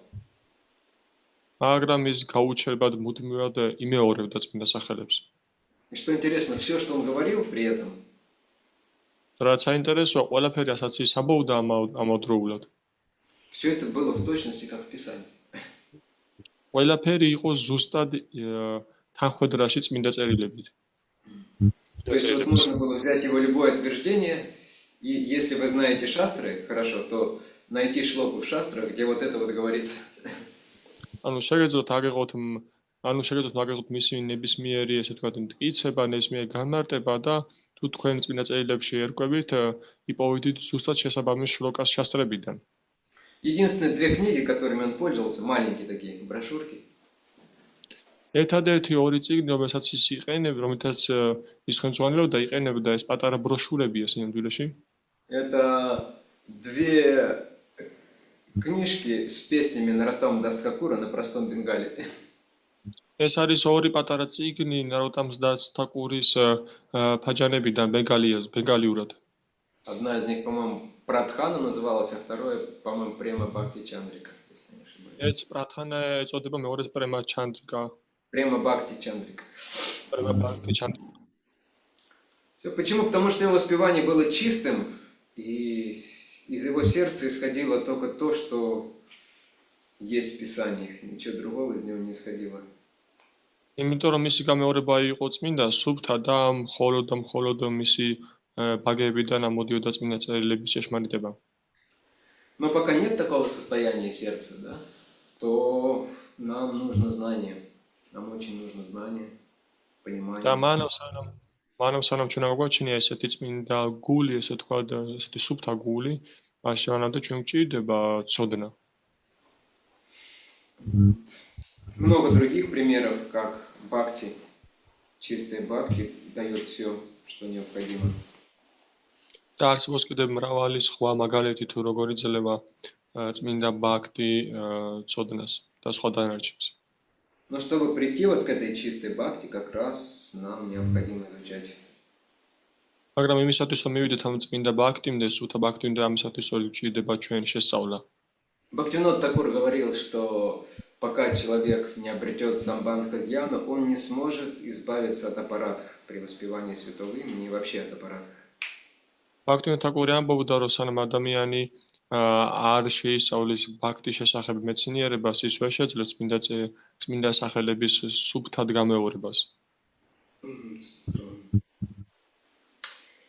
И поэтому то, что мы делаем, это попытки помочь себе и другим сделать наше преданное служение более чистым. და ამიტომაც ჩვენ ვაკეთებთ, ეს არის მცდელობების ძალისხმევის ჩადება, მცდელობები, რომ გავხადოთ ჩვენი ერთგული მსახურება და წმინდა სახელების გამეორება უფრო სუფთა. Более сильным и постоянно. უფრო მძლავრი და მუდმივი გავხადოთ ამავდროულად. Поэтому Шрила Прабхупада часто, когда он говорил о преданном служении, о бхакти, он говорил, бхакти это наука. ამიტომაც შრილა პრაბჰუპადა ხშირად საუბრობდა ერთგულ მსახურებაზე და წმინდა სახელების გამეორებაზე, ის ხაზს უსვამდა, რომ ბhakti ეს არის მეცნიერება. Это не просто какие-то сентименты, чувства. ეს არ არის უბრალოდ რაღაც სენტიმენტები, ან უბრალოდ გრძნობა. Конечно, должны быть и чувства, и переживания, все это должно быть в бхакти. რა თქმა უნდა, ბhakti-ში უნდა იყოს როგორც გრძნობა და როგორც ემოციები, ეს ყველაფერი თან უნდა ახდეს ბhaktis. Но под ними должна быть очень такая прочная основа духовного понимания.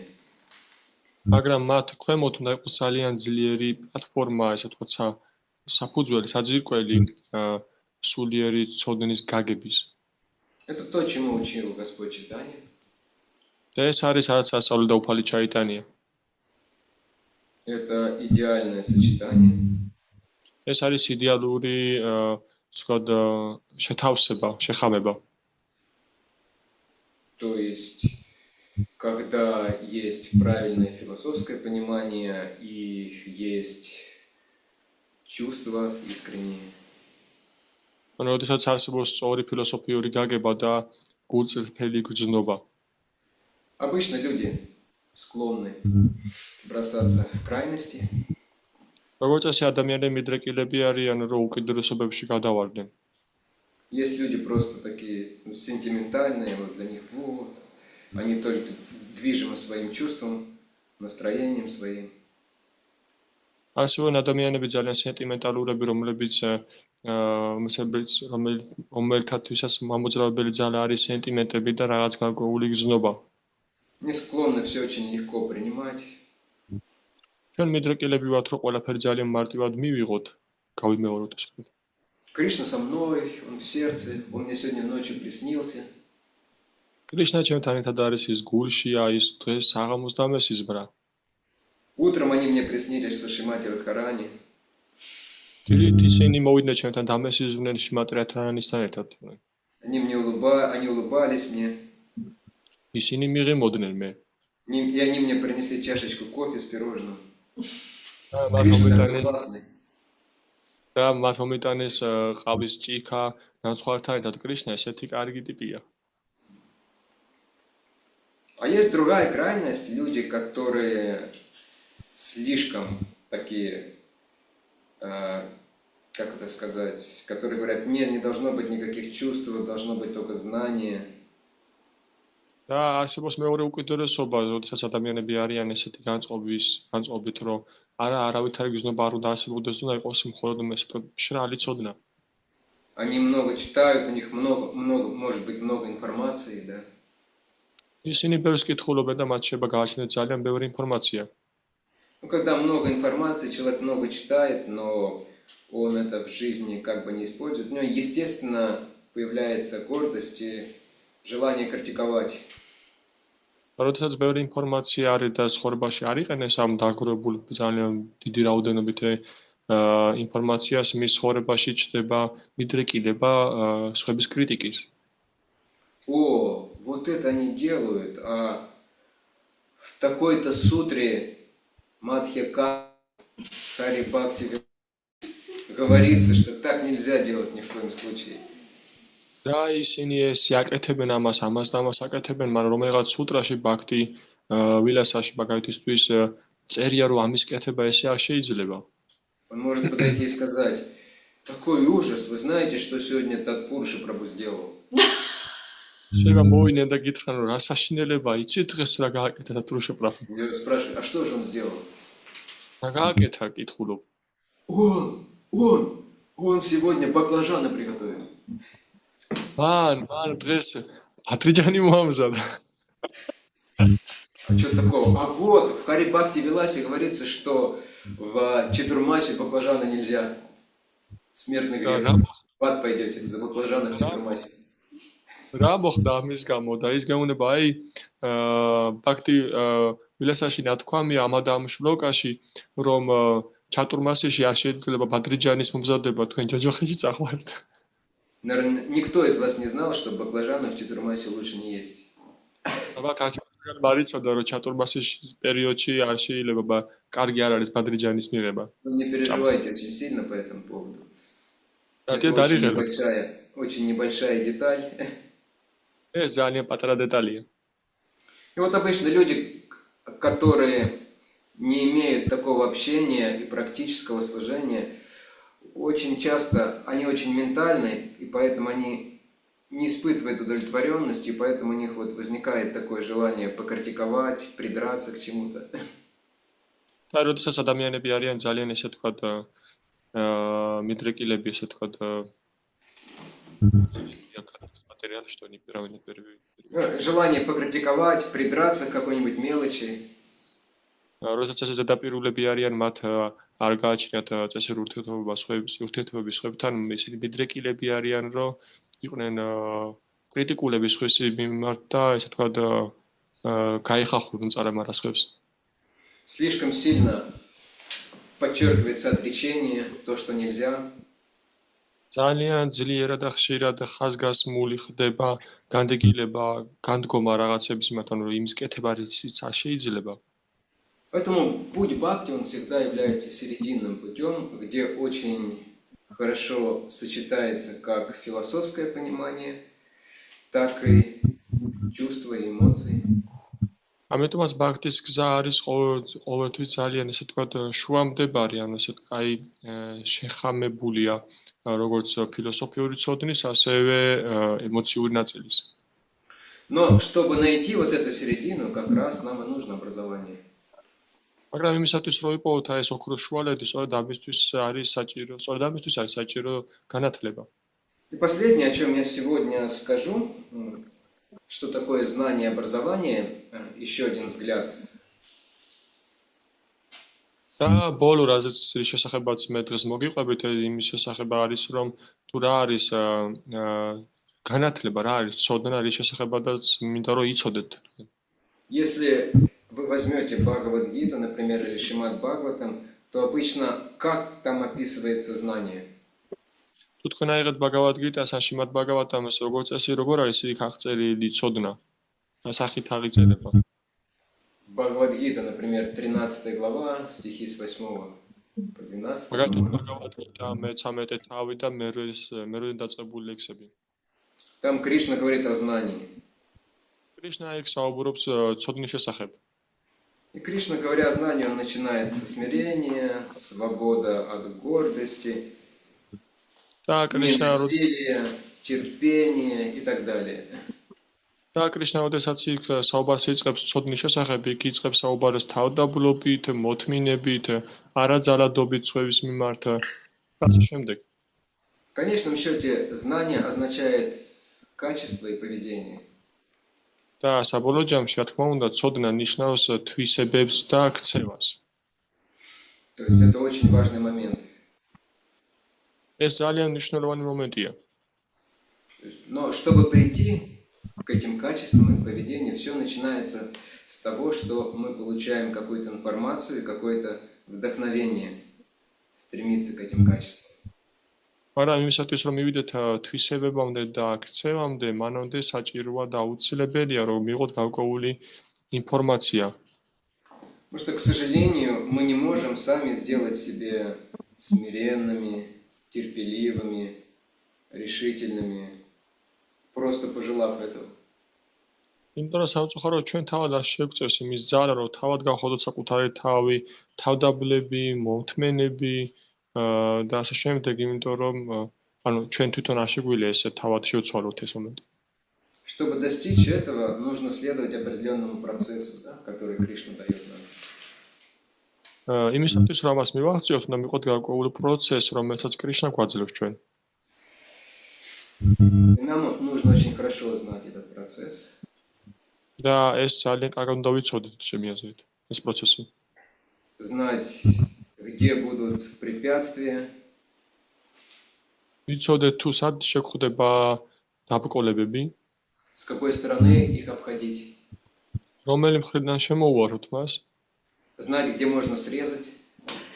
ვიცოდეთ სად გამოუჭრათ. Знаешь, что такое срезать Гочи, да? Понимаешь? და Сократить путь. Не ходить по кругу, а напрямую. А где лучше не срезать, не пытаться? სად არ იქნება კარგი ამბავი თუ ჩვენ გზას შევიმოკლეთ, ესე ვთქვათ, მოკლეზე გადავჭრით. Обычно нам хочется срезать там, где 4 регулирующих принципа. გვინდება რომ იქ შევამოკლოთ გზა, მოუჭრათ გზა, ესე ვთქვათ, სადაც 4 მარეგულირებული პრინციპია. А где просад, веселье, наоборот, хочется это вот побольше. სადაც პრასადი და გართობა არის, იქ შეგვინდა რომ უფრო დიდი წრე გავაკეთოთ. Вот все это мы будем обсуждать. Я надеюсь, Господь позволит нам.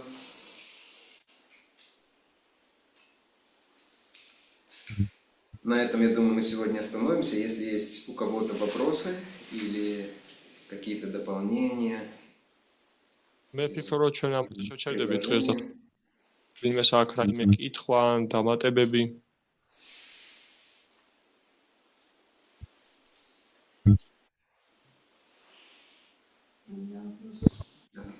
Харе Кришна, спасибо за. Хорошо, да, спрашивайте. Каким образом мы можем привести пример свободы Гьяна, поможет избавить нас от анархии? Вопрос слышал, Гочи? Нет, нет. А как привести какие-то примеры, как самбандха гьяна может избавить нас от анархии? Как привести примеры? Привести примеры, да, какие-то, как самбандха гьяна избавляет нас от анархии. და შეგიძლიათ რა მაგალითები მოიყვანოთ თუ როგორ избавляет от оскорблений? Анартха. თუ როგორ გვათავისუფლებს სამბანთა გიანა ანართებისგან? Плохих качеств, плохих привычек. Анартха означает именно это. ანართха ნიშნავს სწორედ ცუდ თვისებებს და ცუდ ჩვევებს. Самый элементарный пример это самбандха гьяна. Это что означает? Мы будем дальше говорить об этом на следующем занятии. Немножко забегание вперед, но так или иначе. საბანთა გიანაზე ჩვენ ცოტა ოდნავ ვისაუბრებთ შევეხებთ. Тебя не слышно, Гочи? Что-то совсем тихо. А вот сейчас нормально. და საბანთა გიანა ნიშნავს და შემდეგ აკვეთილებდა ჩვენ ვისაუბროთ საბანთა გიანას შესახებ. Что такое самбандха гьяна? Это понимание того, кто такой я, кто такой Бог. საბანთა გიანა არის ცოდნა და გაგება იმისი თუ ვინ ვარ მე და ვინ არის ღმერთი. Что такое этот мир? რა არის ეს სამყარო? И как все они связаны между собой. როგორ არიან ისინი ერთმანეთთან დაკავშირებულები? И одним из основных положений самбандхи гьяны оказывается, что я душа, я не тело, да? Это самая такая фундаментальная вещь. და ყველაზე ფუნდამენტალური მომენტი საბანთა გიანის აღმოჩნდა ის რომ ყოფილა რომ მე ვარ სული. И вот Марьям, когда я сказал, кто такой я, она сделала вот так вот, руку положила на живот. Да, როდესაც მე კიდევ თუ ვინ ვარ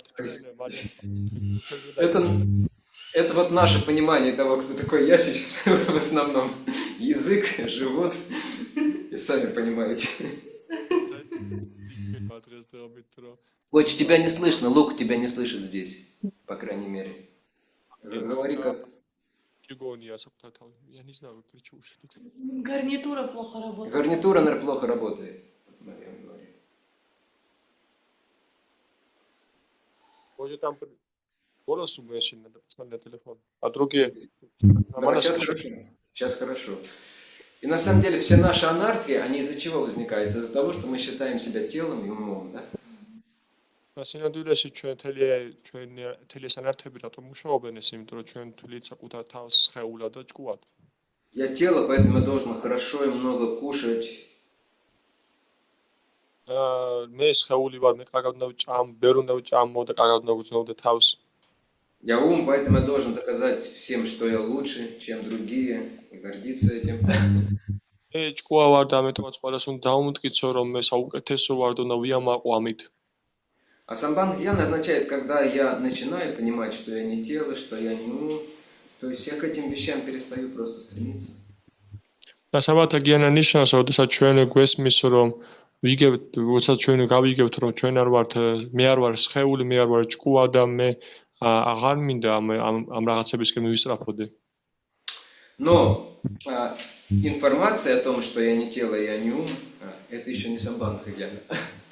მაგრამ ინფორმაცია იმის შესახებ, რომ მე არ ვარ სხეული და მე არ ვარ ჭკუა, ეს ჯერ კიდევ არ არის სამბათა გიანა.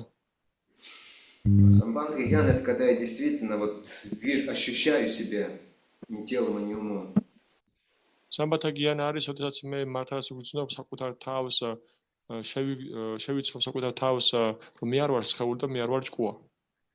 Пример такой простой, если я сейчас начну ругать женщин, да они вообще такие, они привязанные ко всему, тамагуна, поспать любят. Я прочитал недавно цитату из Шастры. Даже не решается переводить, наверное. Опять после гарнитура. Опять гарнитура на пропала.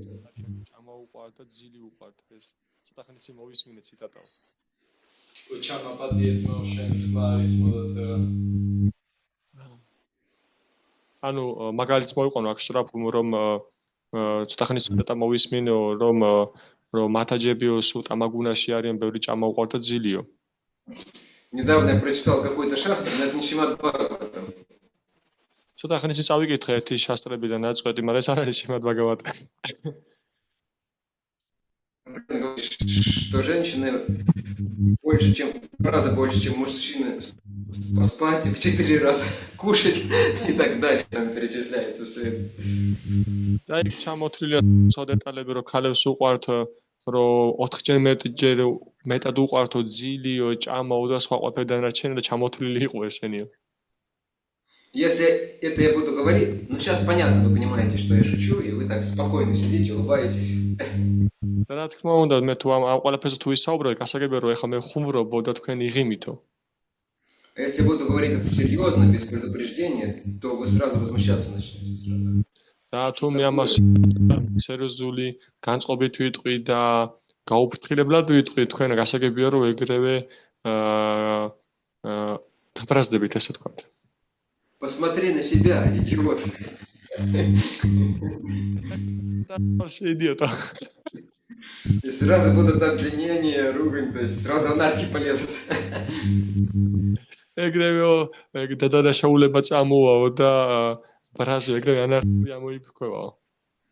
Однажды к Шриле Прабхупаде прибежала ученица молодая в слезах. ერთხელ შრილა პრაბჰუპადასთან მირბინა ახალგაზრდა მოწაფე გოგონა აცრემლებული იყო. Сказала: Шрила Прабхупада, они говорят. ისინი ამბობენ, რომ Шрила Прабхупада, кто они? Брамачари.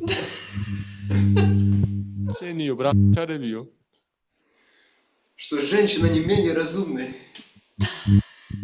ლებიო ნაკლებ გონიერები არიანო. И что у них больше вожделения. 8 раз, кстати. უფრო მეტი ნება აქვს, ვაჯერ მეტია სინამდვილეში. Прабхупада посмотрел на меня серьезно и сказал: პრაბჰუპადამ სერიოზულად შეხედა და უთხრა. Ну если ты считаешь себя женщиной, то не правы. პასუხა რომ თუ შენ საკუთარ თავს თვლი ქალავ და მაშინ ისინი მართლები არიანო. А если ты не считаешь себя женщиной, то они дураки. თუ შენ საკუთავს არ თuliო ქალადო მაშინ ისინი სულელები არიან. То есть вот так Самбандха Гьяна, оно возвышает нас над всеми анархами. და ესე გვამაღლებს ჩვენ სამბათა გიანა ანართებზე. Например, еще один пример, уже теперь позитивный. და კიდევ ერთი მაგალითი, მაგრამ ეხლა უკვე პოზიტიური. Один мудрец был, Ламаша Муни. Ну, не был, он и сейчас, похоже, есть. ერთი ბრძენი იყო და სინამდვილეში კი არ იყო, არამედ დღესაც არის ლამაშა მუნი. Ламаша Муни, да. И Ламаша означает волосатый. ლამაშა ნიშნავს თმიანს. Я не знаю, но то есть описывается, что у него очень много волос на теле. არ ვიცი, მაგრამ აღწერილია, რომ მას ძალიან ბევრი თმა აქვს სხეულზე. И у него, по-моему, такое благословение, и, может быть, это и проклятие, что он проживет столько, по-моему, лет Брамы или жизни Брамы, сколько волос на теле в этом мире. Так, сколько волос на теле? Он проживет в этом мире столько жизни Брамы, сколько у него волос на теле. რომ მას არ ვიცი ესეთი წეულა არიო მისიო თუ მისი ეს თქვა და დალოცვა არიო მისიო რომ ის იცოცხლებსაო იმდენ 100 წელიწადზე ბრაჰმასიო რამდენი თმაც აქვს სხეულზე. То есть вы представьте, например, у него 100 тысяч волосинок на теле, это значит, что он проживет в этом мире 100 тысяч жизней Брамы, 100 тысяч по 100 лет Брамы. თქვენ წარმოიდგინეთ ეხლა რომ მაგათაც თუ 100,000 თმის ღერი მაქოს სხეულზეო, მაშინ ამ შემთხვევაშიო ის იცხოვრებსაო 100,000 ბრაჰმას წელსაო ამ სამყაროში. Вот. У него были какие-то ученики. და მას ყავდა რა ვიღაც მოსწავლეები. А он жил просто под деревом, ничего не было, просто под деревом жил. და ეს უბრალოდ ხის ქვეშ ცხოვრობდა, მეტი არაფერი არ გააჩნდა.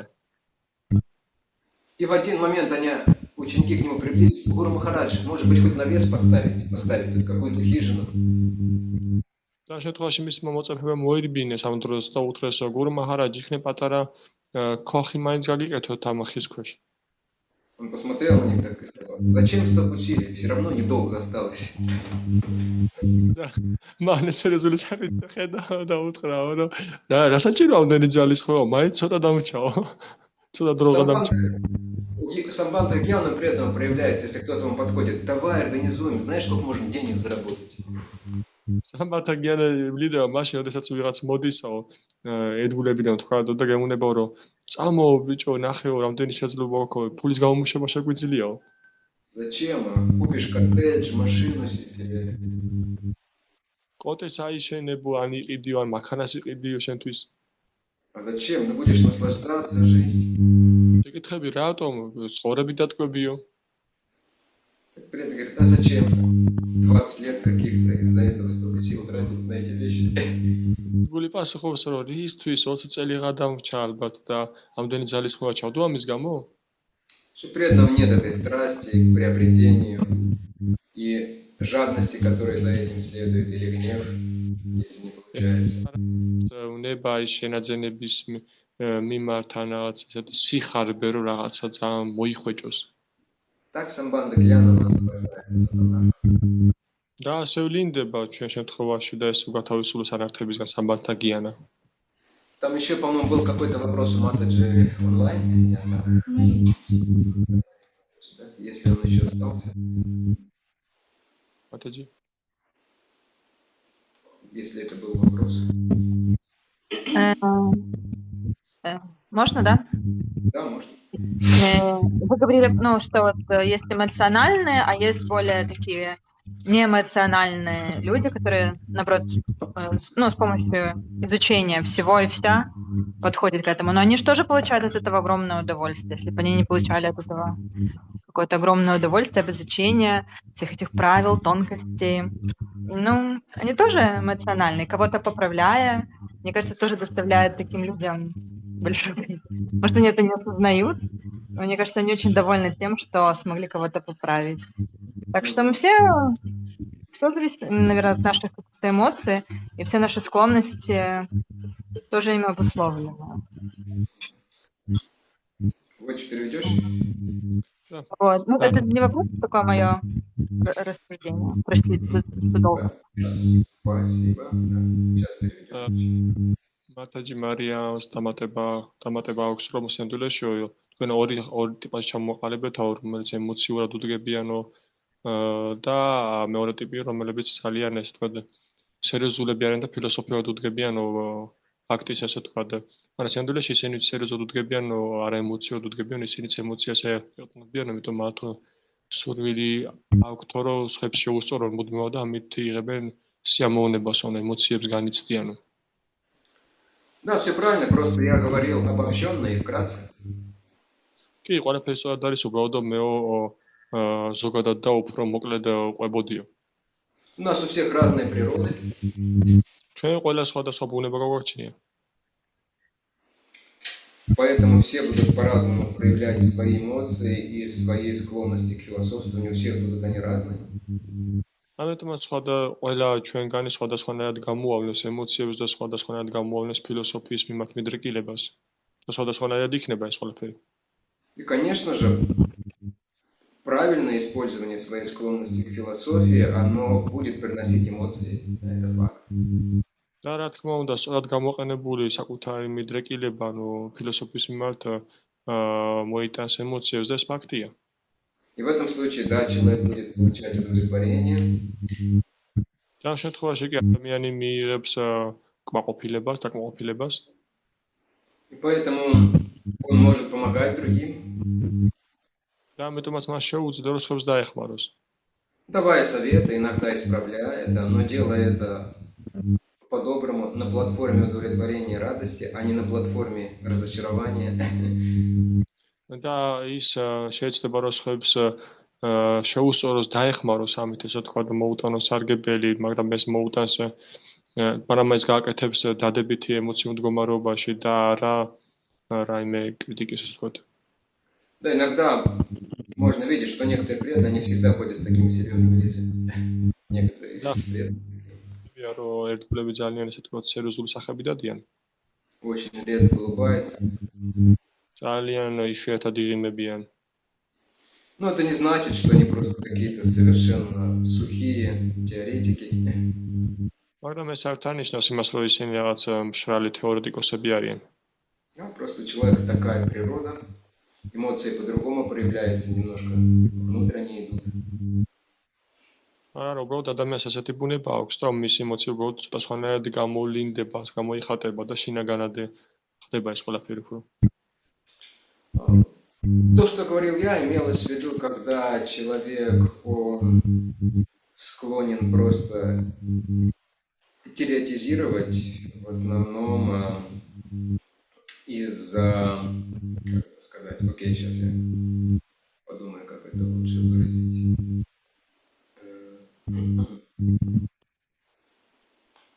Может быть, склонность теоретизировать из-за нежелания там вовлекаться в отношения, из-за того, что не хочется сталкиваться с преодолением трудностей в жизни каких-то.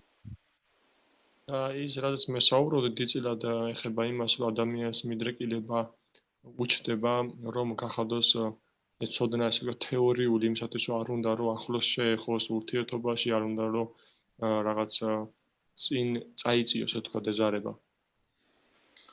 То есть именно вот это крайность. Хорошо. Спасибо большое. Я думаю, мы на сегодня остановимся. მადლობა, მე ვფიქრობ, დღეს ჩვენ ამას შევჩერდებით. Тогда до субботы. მაშინ შეხვდებით და შაბათს შეხვდებით. Домашнее задание в этот раз особо нечему давать задание, а в следующий раз. Хорошо. Тогда спасибо всем большое, кто присутствовал. მადლობა ყველას, რომ დაესწარით. Харе Кришна, огромное спасибо, Майка. Кто выстоял или высидел.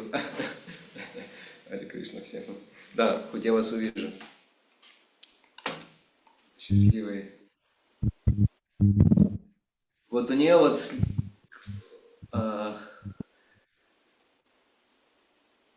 Хорошо. Ладно. Харе Кришна. Окей.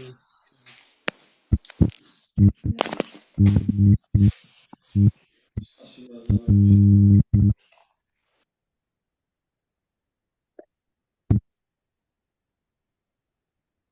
Харе Кришна, дорогие преданные.